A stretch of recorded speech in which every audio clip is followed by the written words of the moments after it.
There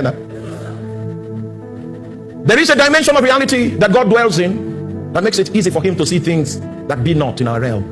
And he speaks from that dimension. He doesn't speak from this one. So if you want to judge what God is saying by the evidences in this dimension, you will call God a liar.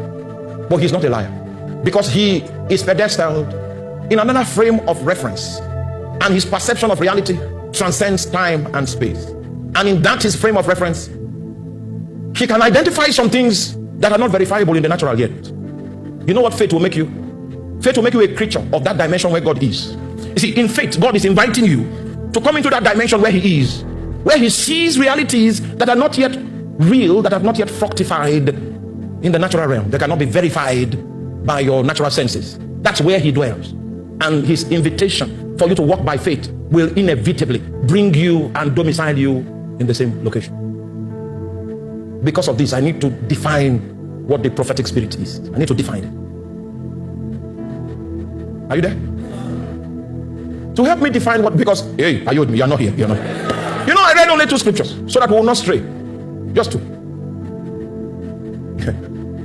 If we read more than 2, it means we are going to stray. We will not conclude. But we have 2 scriptures to work with. And are you there?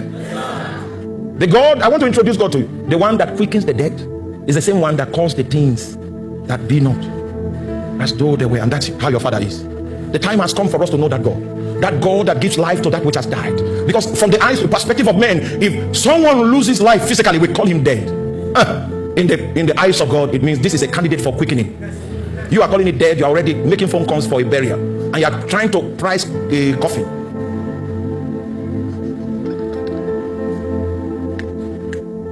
But when God sees that which has died, it's an opportunity for him to manifest the fact that he's a quickening spirit. When Jesus introduced himself, he said, I am the resurrection. Oh my God. No man speaks like that. I am the life. He that believeth in me, though he were dead, yet shall he live. And he that liveth and believeth in me, he shall never die. Only him that quickens the dead has the authority to speak that way. And that's why it doesn't make sense to a mortal man. He's speaking from a realm. Those things are real there, but in the natural realm, it may not be so. So he calleth those things that be not as though they were.